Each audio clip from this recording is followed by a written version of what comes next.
There we go. All right, we're just waiting for a few more people. Feel free to use the chat. Say hello to each other, tell each other where you are. Give us what your favorite game is. What's your favorite thing to play right now as an adult? Pop that in the chat for us. Let's start as we mean to go on. Isn't this a lovely thing to do at a lunchtime? Hopefully most of you are on lunchtime where you are. We've got a few people from different parts of the world, but I should say for everybody who's here, welcome. My name is Tamsin McCaig. I am part of the ACTionism team. So I'm just going to give you a little rundown over how we got here before we get started with Heather and Emma, who are going to chat today with us. So ACTionism, for those of you that don't know, has been born out of two creative projects, one of which is the Citizen Collective experiment that I've been heavily involved in for the last 9 months alongside John Alexander of the book Citizens and a number of other amazing people. And then Reaction Collective, which is run by Heather, who is co-hosting the call with me today, and Gavin.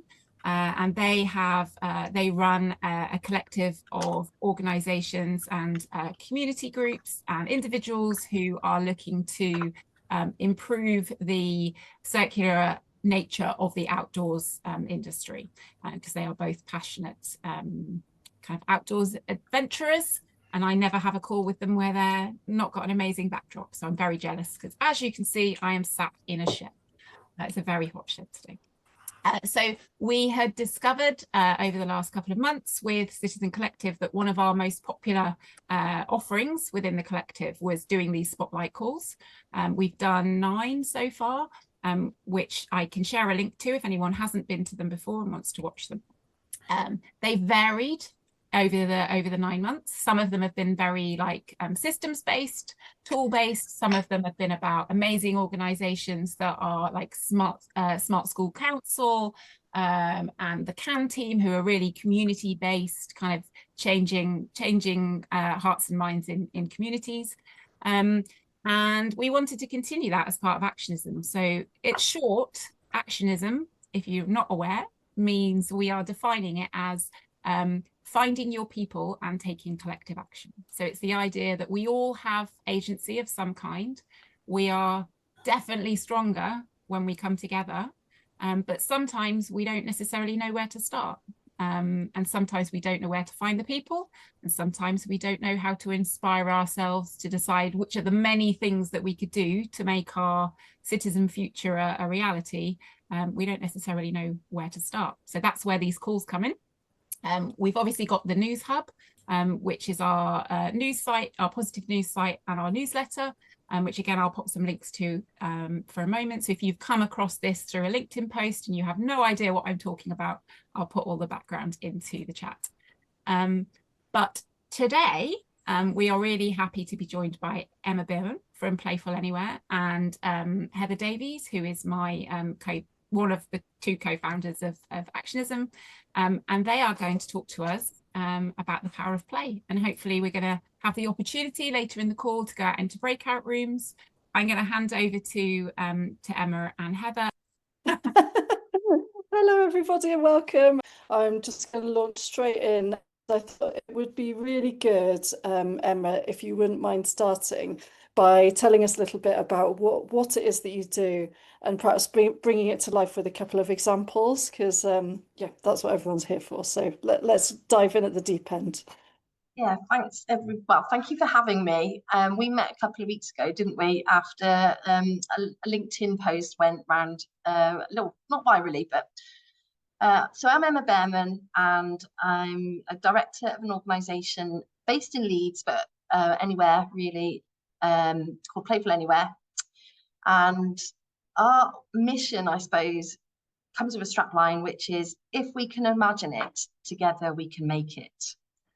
And I kind of feel like that works on many levels, really, which is, you know, there are research out there that says that imagination is withering a little bit. We don't have the time and space to dream, and dreaming is not always seen as productive, but actually I find that collective imagination is exactly what we need for these times, and we need to create space to not be 100% productive. So I suppose our whole mission really is thinking that if we can imagine and we can do that in a way which is encouraging to others, there's a likelihood we'll make it. And when I say make it, it could be anything from making something in mud, bubbles, or through to a much bigger philosophical view of make it as in society, really. So I do utterly feel that your mission really, which is about bringing people together to have collective action, totally chimes with this, because by ourselves we can enjoy ourselves, right? But actually together so much more can happen, and that is our ethos. So I really appreciate the fact that you're putting a spotlight on people like me and others across the world, because that's what we need. I think we need to know what everybody's up to and find commonality. Yeah, definitely. And how do you do that? How do you get people to come together, and how do you get them to reimagine? I suppose I've become quite practiced in it now, so it doesn't feel like, I suppose shyness isn't really a problem anymore. I grew up as an only child in the 70s on a council estate and had to make my own fun, so it wasn't happening. We had 3 TV channels, you know, didn't have cars littering the streets in the same way. And I think from a very early age, you could see it as a blessing or a curse, really, that I had to go out and make my own fun. So that's pretty much, if I was to say there's a golden thread. Now, not everybody feels that way.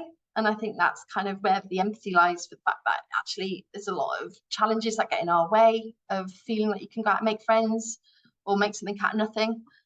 So partly it's kind of never forgetting that and creating space for people to kind of find their own way. So it's not like we're not the fun fascists where you have to go and have fun or else.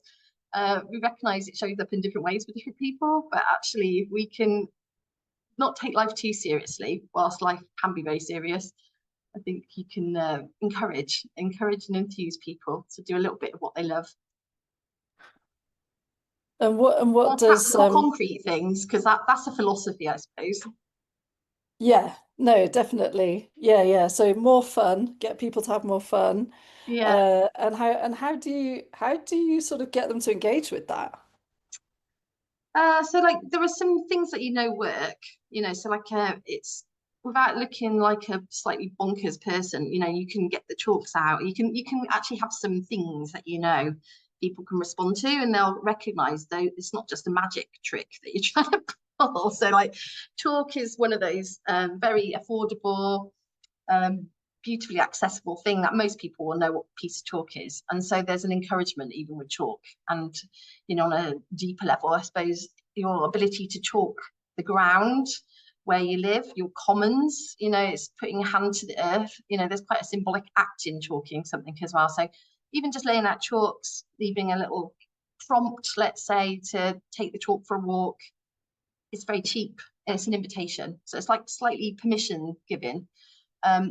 Another thing I personally love, because I like all things wet and viscous and sloppy and gloopy, is massive giant bubble making, which I think are like the most contagious propaganda you could ever come up with, really.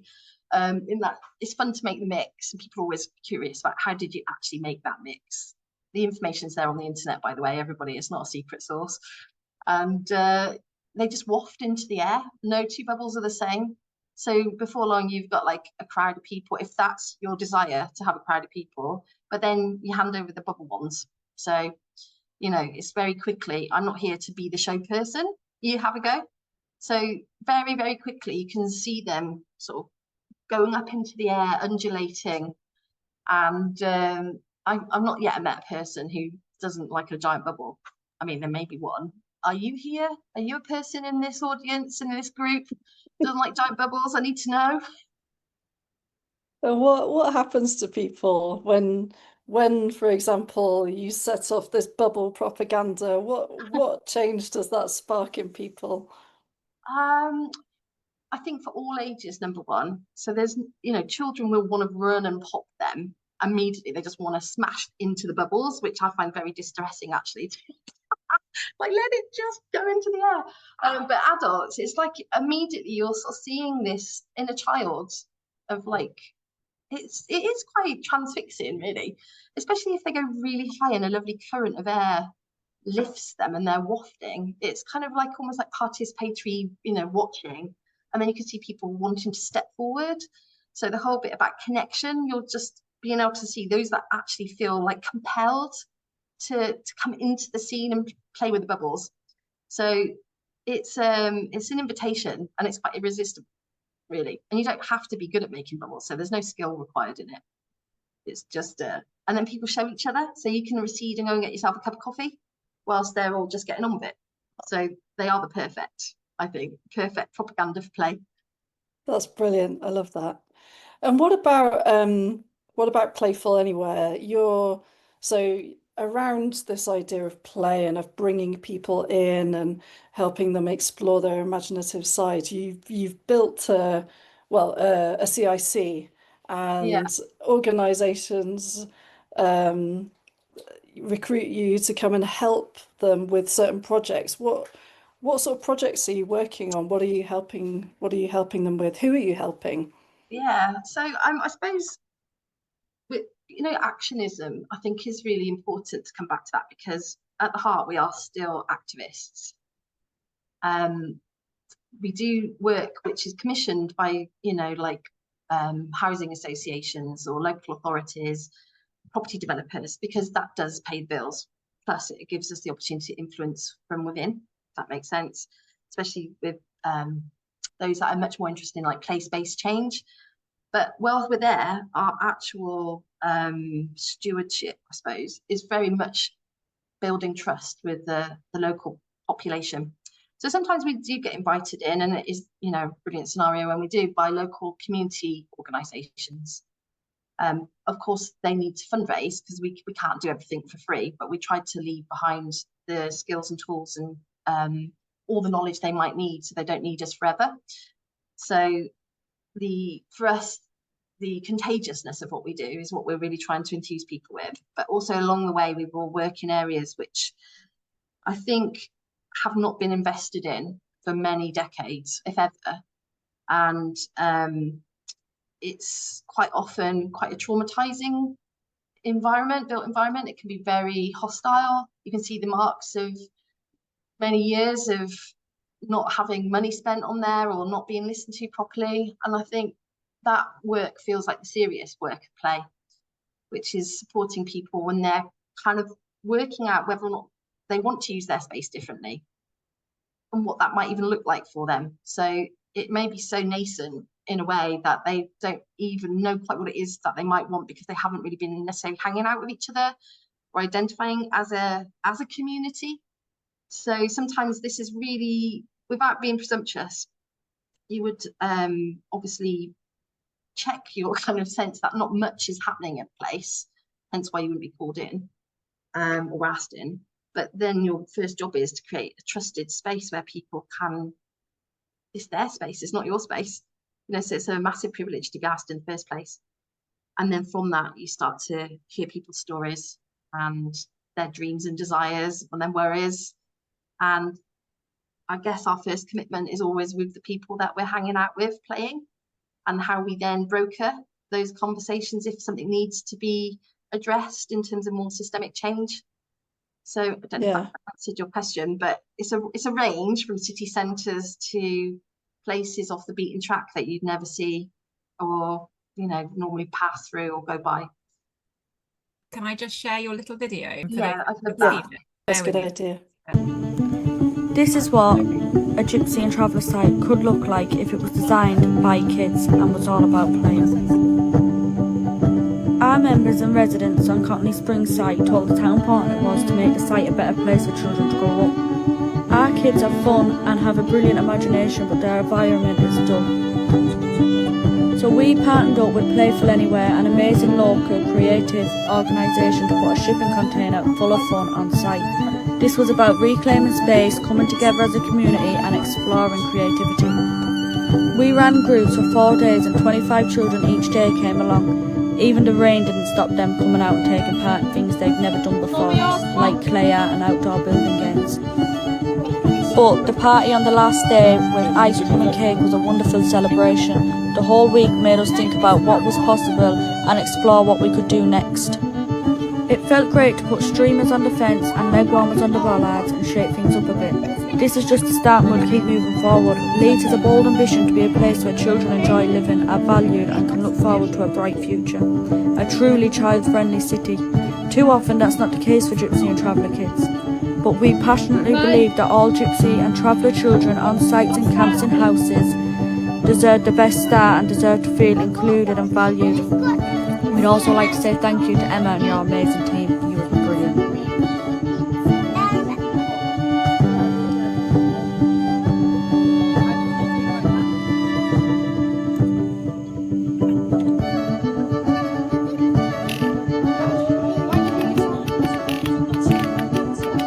That was actually filmed by Leeds-based, wasn't it? Who were the organisation who got you in the first place. Can you tell us a little bit about that project and sort of what they brought you in to do and how what you brought and how it all worked out? Yeah, so Lily is one of the person who you can hear. I know the sound's difficult. I think you put the link in, haven't you? Lily and her so Leeds-based is a membership organisation which advocates for Gypsy, Roma, Traveller communities in Leeds and other places in West Yorkshire. And typically, I think a lot of people don't really have a true appreciation of the receding rights that travellers have in terms of where they can actually spend time. And so there are permanent sites, and this will be true up and down the country, but I suppose it comes with a history of not always being welcomed or contest, let's say. And so we were really genuinely kind of delighted, I suppose, when they asked us to be part of looking at a space that they have in the middle of their particular site, which could have potential to be far more like child friendly, I suppose is the politest way of putting it. They wanted us to come with our big shipping container, which is a play box, which is full of very relatable household objects, very affordable, very things that you could pick up quite easily on the high street. So nothing sort of particularly complicated about what comes out of a play box. It's relatable things that people can just pick up and play. But we also will work with amazing play workers and artists, as well as kind of work with whatever kind of emerges through a residency. So that particular residency was for like 4 days, so it wasn't a long time. That gave us a chance to sort of hang out, find out what people really felt about that space, what they'd like to do more of in the future, see what the inhibitors are, because typically they wouldn't be hanging out together and there wasn't a general convening space. So you can't assume that off the back of that people do want to do anything differently. So a short residency allows people to sort of test the appetite for things, I think. Is this photos of it? So this isn't the same site. This is where some of our other play boxes. So we call them play boxes, these big shipping containers. So we're always on the hunt for space. we don't have a secure long-term yard, let's say. So we make friends with people and ask if we can stick our boxes on their sites, and quite often we'll get moved off as well. So we're always on the move. Yeah, so effectively over the 12 years or 13 years we've been doing this. I did this little tableau for today, by the way, so I thought I'd just try and stick in a picture lots of things that are on my desktop or on my desk for today, including like your ACTionism and things that we've designed along the way. Especially I've been working with an amazing person called Jo Michael, who has children of her own, and she's come along in the last year and a half, I think, and basically gone, do you know what you could do with like polishing this a bit and making it more understandable to the rest of the world? And so she's an amazing playful soul. She's about to start on a PhD as well, but she's really added a lot of things that I wouldn't have had time or thought to do, so including resources that make it much easier for us to spread the joy of play. So you can see the Welcome to the Neighbourhood, that's a window vinyl. We've got Playful Explorer cards. notebooks. I mean, these tennis table things were my birthday present. She just knows me inside and out. It's amazing. So yeah, well, I suppose, and along wrapping it up a little bit in a way, is like we do find people who find us and kind of say, can we join in this merry band or gaggle of seriously daft stuff? Can we do things in our own neighborhoods? You know, and so part of that is just connecting people to do more of what they already wanted to do, but just needed a little bit of encouragement, I think. That brings us really nicely onto perhaps asking you about where the origins of this. You told us that you came to it from, you know, you had a childhood growing up on a council estate, perhaps very little access to nature, and you made your own fun.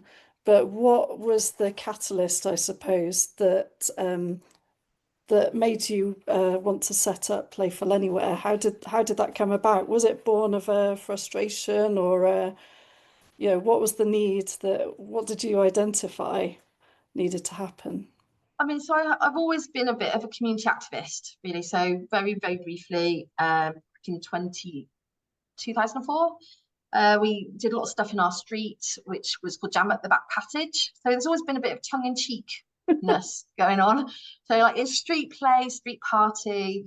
We got to know our neighbours. It's all very asset-based community development, but we just didn't know those words at the time. Yeah. So we got to know everybody. Babies born after a big party, you know, it's not immediately a 9 months later kind of scenario, you know. So really, really kind of always understood that playful, mischievous, tongue-in-cheek, quirky stuff was a really good way of getting people together, finding out what they love doing, what their skills and energies were. We won Friendliest Street in Britain because we got really good at marketing and blogging and stuff back in the day, and so Radio 5 Live listeners voted our street the friendliest, and then, you know, it was silly, but it was fun. And so then off the back of that, we had a thing called the Army Tourist Board, which was a website which basically had doppelgangers. So like there was the Lady Mayoress family, there was her coterie of made-up people, and we really looked at the fact that Army at that point was seen as a shit town on Google rankings. This is like early 2004. And so really, I suppose the whole like how we use platforms to tell each other's stories and to subvert actually how we're defined by others. So we didn't want to be #1 shit town or whatever it was. We were like, no, actually, it's a really friendly place. And so that has stuck with me as a kind of like, this works. We need all methods really of communication in order to make people feel and look differently at where they live. So then that has permeated, I suppose, a lot of the projects I've gone on to do, including paid work, social media stuff, through to setting up a big blog called The Culture Vulture in 2008, which was a multi-author blog, had over 30 regular contributors talking about what that culture meant to them. And they weren't culture vultures, they were people who were scared to go to places.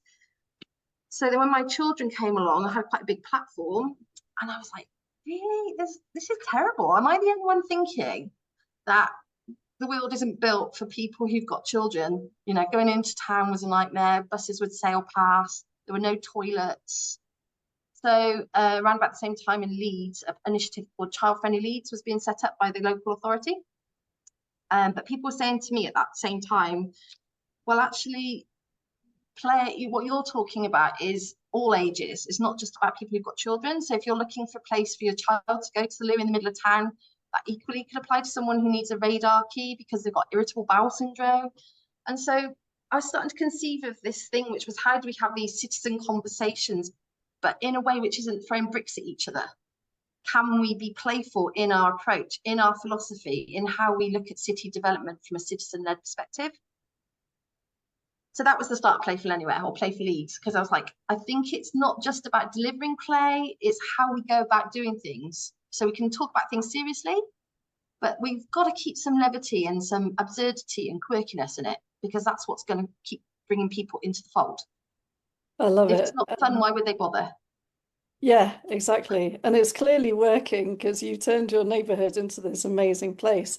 And for context, not by myself, and I think that's really important. Yeah. I am a golden thread in all of this because I'm relentless, but the point is that I would be nothing by myself. I'd just sit and diddle on my phone, right? Yeah.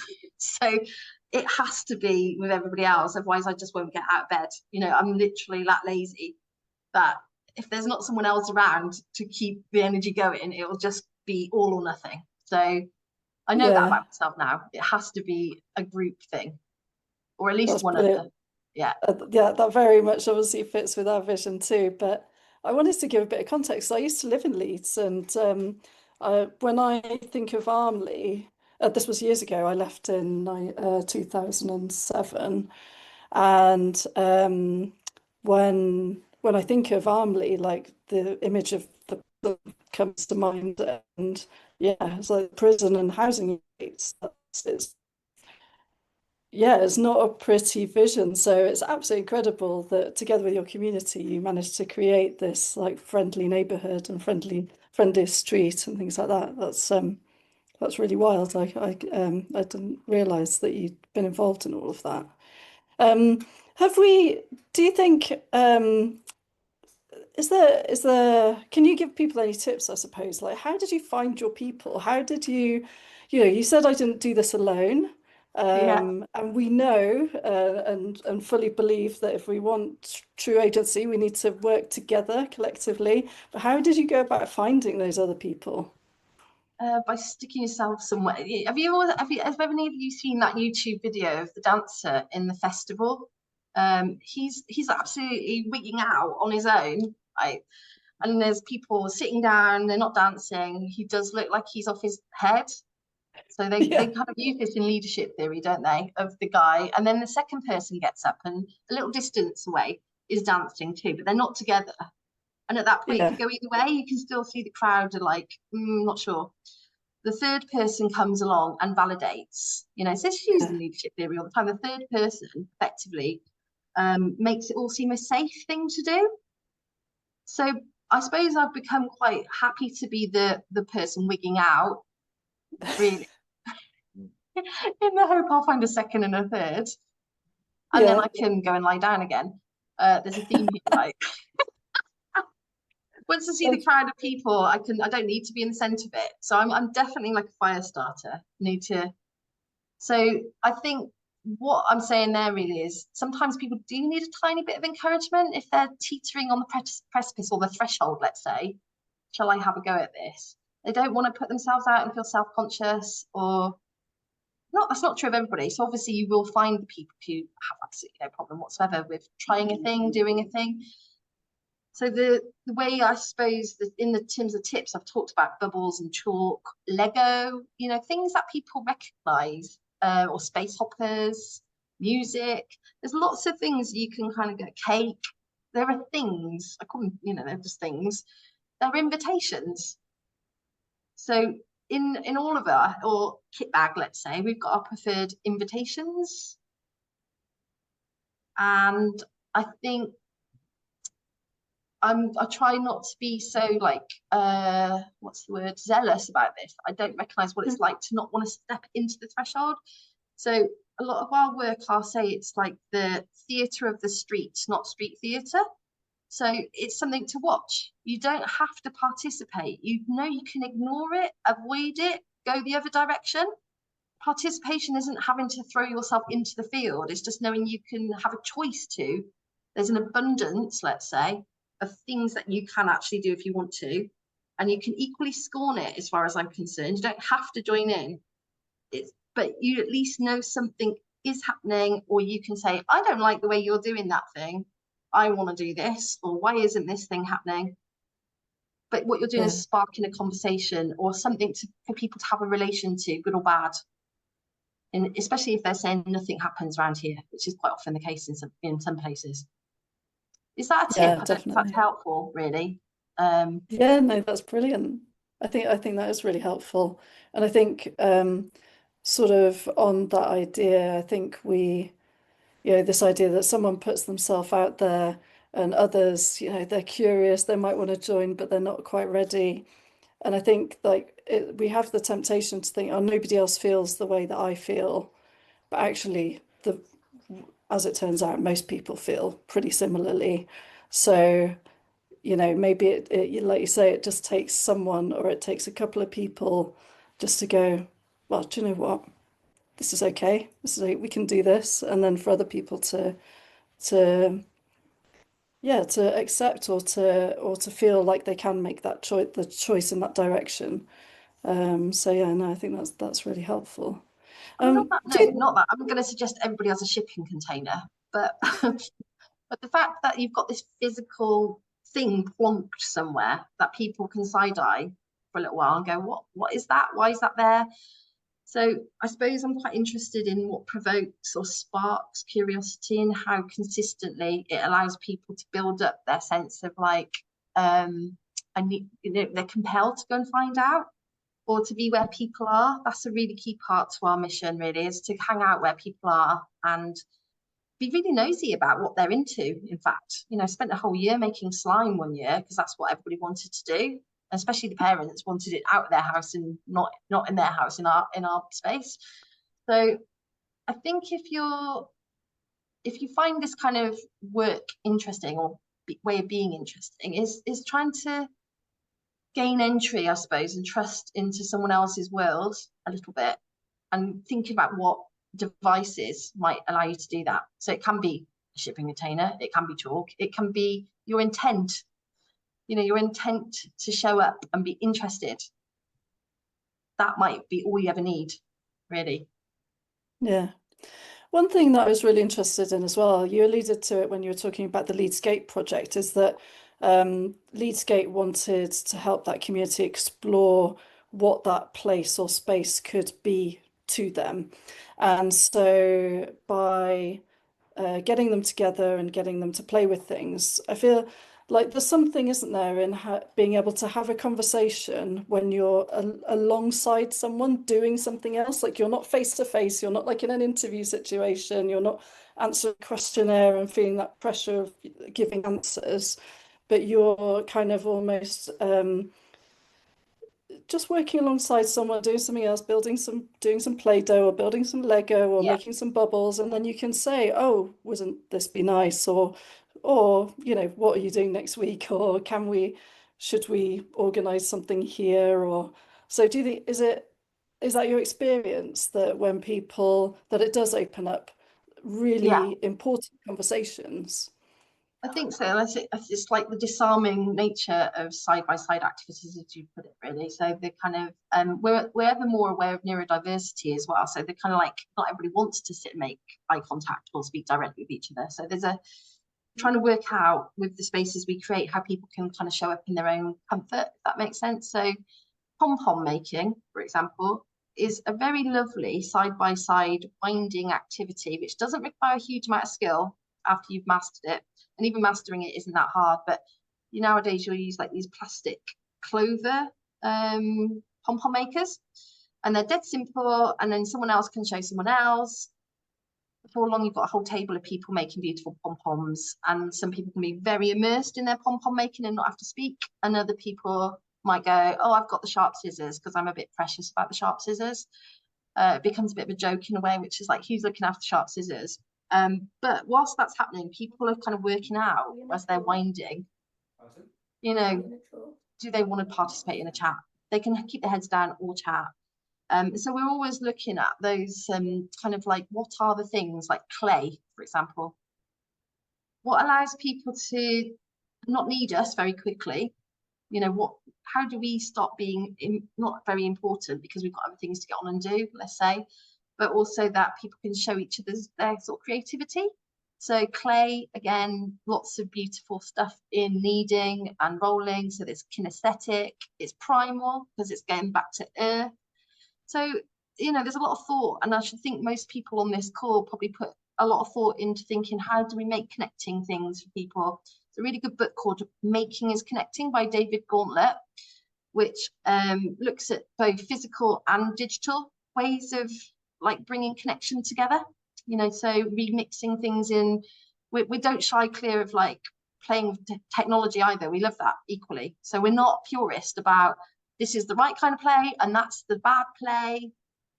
We're not stigmatizing people based on their way that they spend their life. So if someone sits there diddling on their phone, they sit there diddling on their phone. I'm no hypocrite. It's how do we enable people to feel comfortable and do something which allows them to see someone else's talent and interest as well. That's brilliant. Thank you so much. I think it would be a really good opportunity now to go into breakout rooms. And we've got a brilliant question that you've come up with for people to discuss.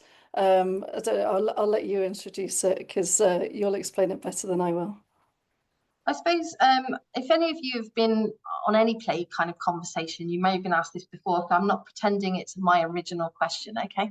But what I tend to find people light up is when you ask them what sort of things they got up to when they were younger that their parents may not have known about.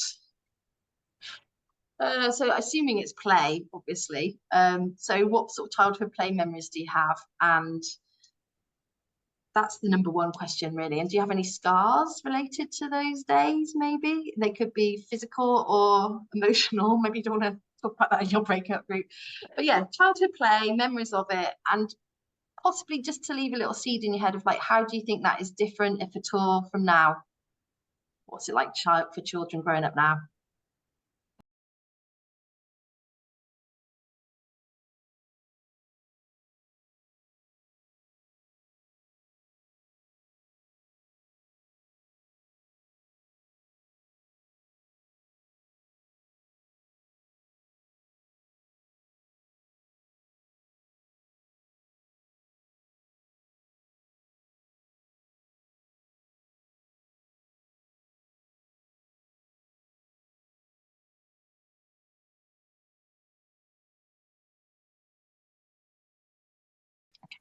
Welcome back, everybody. Sorry to interrupt that little catch up there. I think everyone that's coming back is back now.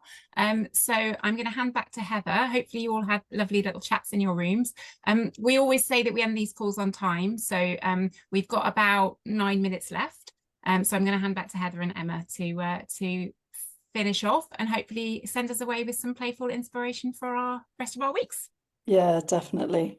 First of all, I was wondering if anybody had anything to share. Did you connect over any of your memories of childhood playing? Yeah, there's a few. I can't see everyone actually, so if anyone wants to share, it'd be lovely to hear from somebody. Oh, Nick's got his hand up. Hi, Nick. How's it going? Yeah, good. Thank you. Thanks very much. I think there's definitely a theme around the power of storytelling. I think that was something that came through for us. So the way that our imagination can kind of present itself when we're in play, and also nature being part of play. So obviously, I think my brain naturally went towards being indoors and playing, but actually it very quickly went to that we shared some conversations around bicycles and getting into mischief, going off and adventuring and things like that. So I think that was kind of something pretty powerful. So it's then weaving in the magic of place as well within that. So so yeah, that was really interesting.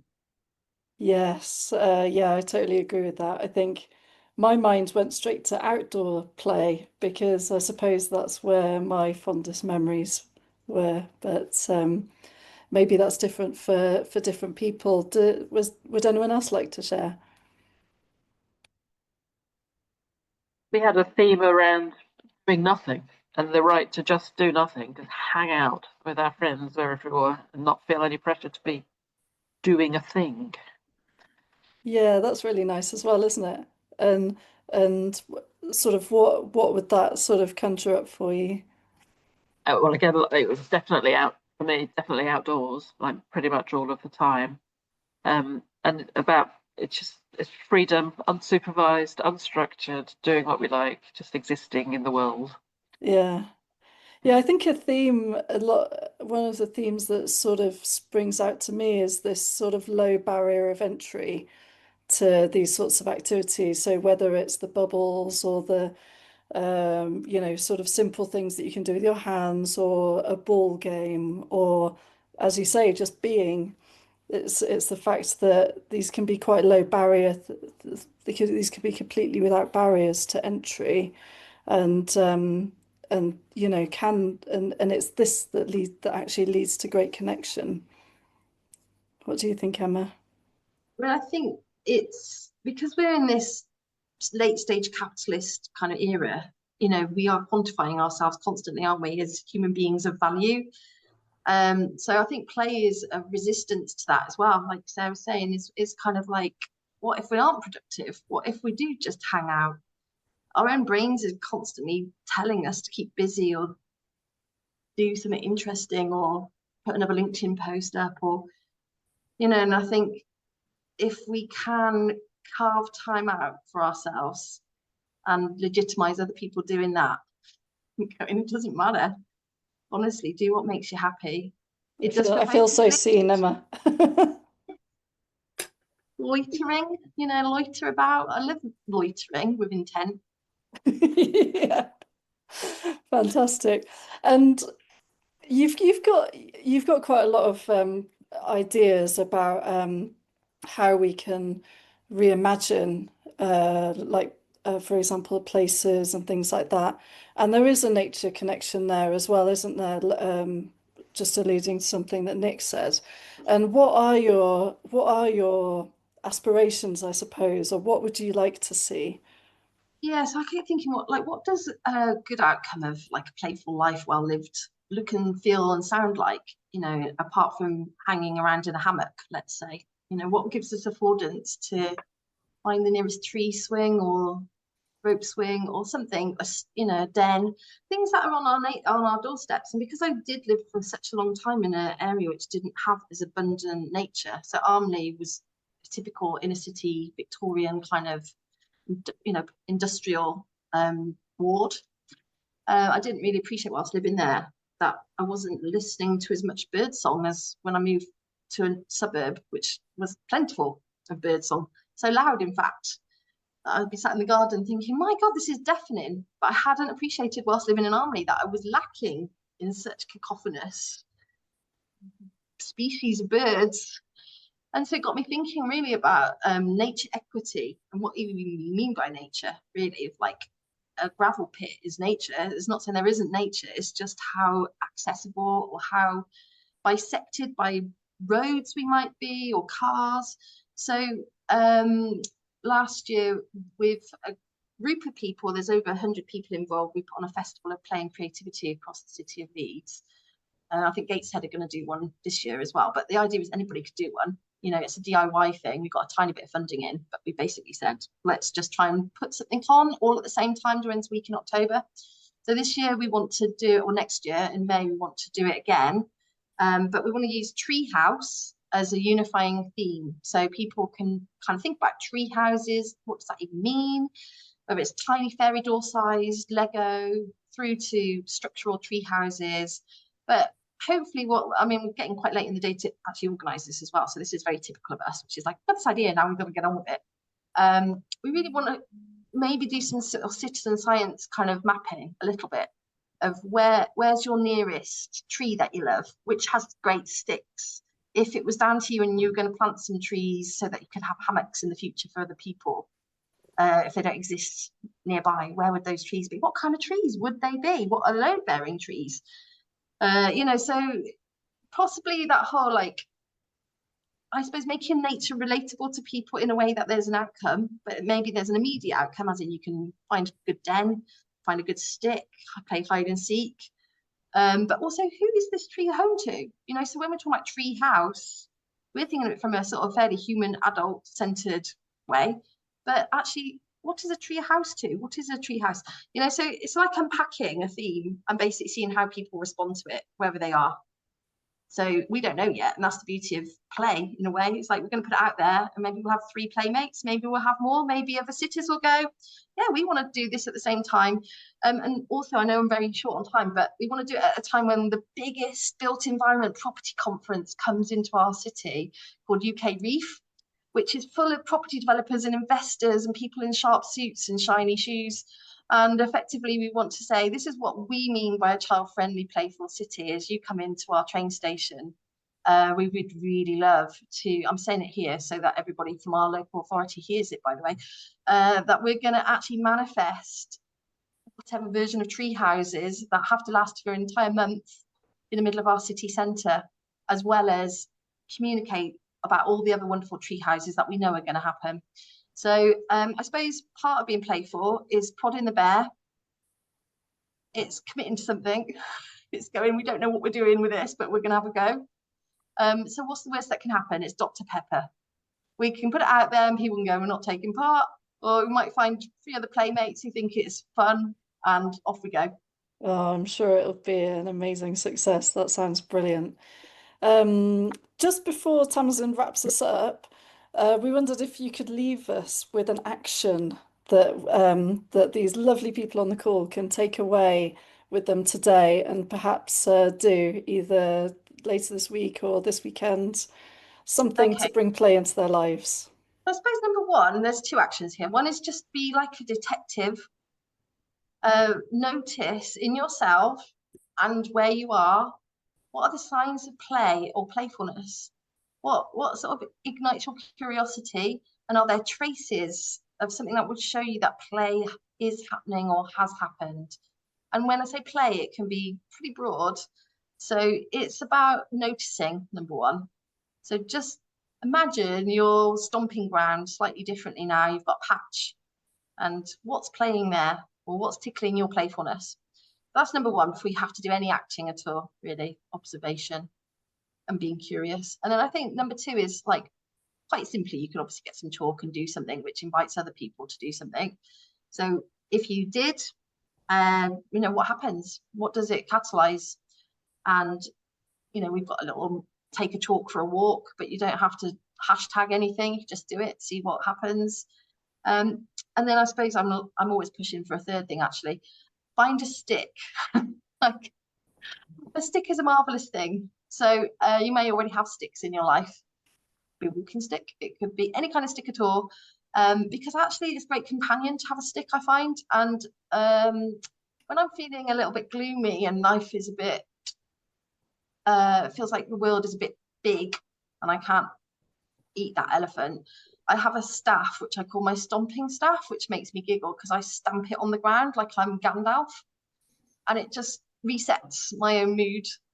So maybe other people have music or other things, but I'm like, I feel ridiculous stamping the ground with this big stick, but it's basically made me change my mood by doing it. That's brilliant. Thank you so much. Thank you. And I'm going to hand over to Tamsin for the wrap up. Thank you very much. Oh, I'm feeling very inspired. I just wanted to say, so I'm going to put something in the chat now, but basically our plan for all of these spotlight calls is that we will kind of create a guide after the call where we'll take all of the best bits, and hopefully you will be able to use it to inspire yourselves, inspire others. Hopefully it will be really practical. If you would like to contribute to that with ideas or thoughts, very much we would love to hear. So I'm going to put the email address in the chat now, so that you can get in touch. If there's organisations that we don't know about, let us know about them. And then the final thing to say is we are, as most of you know, we're only 2 weeks into this process. We are all volunteering on this at the moment. And so if you are feeling like you would like to miss a cup of coffee this week and you would like to put that small sum of money into ACTionism and allowing our small team of volunteers to do more of these calls and to really start a movement so that more people can hear these stories, this inspiration, and start finding their people and taking action, then I'm also popping a link. There are 2 ways to do that. You can either go on the Open Collective site where we have a donation page, and you can donate there, either one-off or on a monthly basis, or you can subscribe on Ghost. So our website is run on Ghost. It's all free. There is no paywall, but you get an extra warm fuzzy feeling if you would like to make a donation there either. So yeah, that's about it. And I will also make sure that I send round a recording of the call. It will probably be later this week, but we will get that up on the site as well, so people can watch it back. Tamsin, someone's just asked if Rob actually has just asked if we can share the chat as well. I will do that. I don't know that I can do it right this second because you'll all be sat watching me try and work which button to press, but I will save it and send a link to the chat as well. Yes, and Emma's just reminded us that if you want to find out more about her work, it's at www.playfulanywhere.fun, which is a brilliant sounding website. Can I also just make a call out? I don't know if you can see this. Oh no, we can't. Yeah, there we are. So Joe, who I mentioned earlier, has created these amazing window vinyls which say "Play welcome in this neighbourhood." So they're available on the website. Basically, they're at cost. So if you want to put one on your street, and I noticed there's some playing out people here, so that's all about street play. So do look at playing out if you're not already connected to them. But these vinyls are going like hotcakes because they're just a nice little sign that people can put up in their window and show that they care for people's rights to play right where they are. Oh, I love that. We're not making any profit from them. Likewise with you, we're just going, let's spread the joy. Amazing. And on that note, let's wrap up. Thank you so much, Emma. It's been so inspiring and brilliant to hear about your work. Yeah, can't wait to see what you will come back with in terms of your field notes, chalking, sticks, whatever it is you end up doing. Great. We'll try and collect some of those. Won't you? I'd love to see it. Yeah, of course. Thank you so much. Bye, everybody. Have a lovely day. See you on the next one, hopefully. Bye.